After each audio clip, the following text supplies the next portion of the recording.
코인 투자를 하고 관련 소식을 주기적으로 찾아보시는 분들이라면 SEC라는 기관을 모르는 분들은 없지 않을까 싶습니다. SEC는 Securities and Exchange Commission의 약자로 증권거래위원회라는 의미일 뿐 특정 국가를 지칭하는 약자는 아닙니다. 하지만 보통 SEC라고만 말하면 우리와 사이가 좋을 수 없는 제롬 파월이 수장으로 있는 미국 증권거래위원회를 말하지만 증권을 판매하는 국가라면 모두 다 자국의 SEC가 존재하죠. 그런데 오늘 태국의 증권거래위원회가 공인 투자자를 대상으로 미국에서 판매되고 있는 비트코인 현물 ETF에 투자할 수 있도록 규정을 바꿨다고 코인텔레그래프가 밝혔습니다. 다시 말해 태국에서도 블랙록이나 피델리티 등에서 판매하는 비트코인 현물 ETF를 사고 팔 수 있다는 의미인데 현물은커녕 한때 잘 거래되고 있던 선물 ETF까지 막아버렸던 우리나라 정부와는 많이 대조가 되는 분위기네요. 우리나라도 더 늦기 전에 시대착오적인 판매 금지를 빨리 철회하고 현물 ETF가 판매되길 바라봅니다. 비트코인이 1억 원을 넘기자 코인에 딱히 관심이 없던 사람들도 지금 투자하면 되는지를 묻곤 하십니다. 사실 투자 적기에 대한 대답은 의외로 상당히 쉬울 수 있는데 오늘은 코인 투자가 아직 익숙하지 않으신 분들이나 한 번쯤 짚을 필요가 있다고 생각되는 투자 시기에 대해 가볍게 이야기를 드려볼까 하는데요. 비트코인을 사려고 하시는 분들 중 대부분은 지금 1억 원이 넘는 상황이라 조금만 조정을 보이면 사겠다고 말씀하시는 분들이 많죠. 하지만 문제는 비트코인은 미국에서 현물 ETF가 승인된 이래 살짝의 조정을 보여오긴 했지만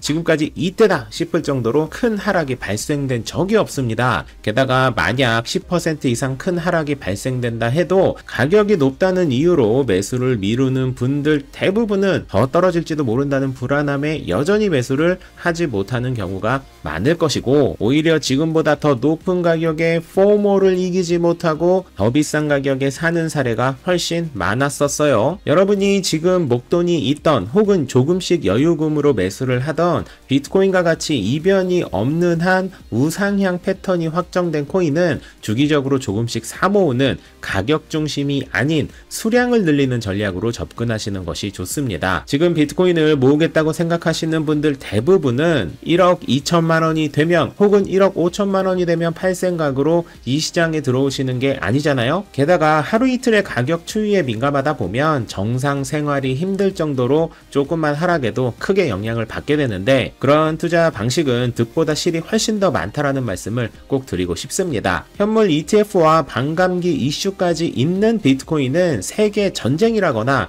코로나 같은 전염병 이슈가 터지지 않는 한 반드시 오릅니다. 그러니까 저처럼 전업으로 투자할 생각이 있는 게 아니라면 하루하루 스트레스밖에 없고 쪽잠만 자게 되는 투자하지 마시고 은행 적금 들듯 턱턱 수량을 모으면서 1, 2년 후에 몇 배의 수익을 달성시킬 수 있는 꽃놀이패 투자를 하시는 것이 좋고요. 이와 관련된 내용은 수요일 라방 때 질문 주시면 조금 더 디테일하게 설명드리겠다는 말씀을 드리며 화요일에 코인 소식을 마무리하도록 하겠습니다. 만렙 여러분 모두 성투합시다.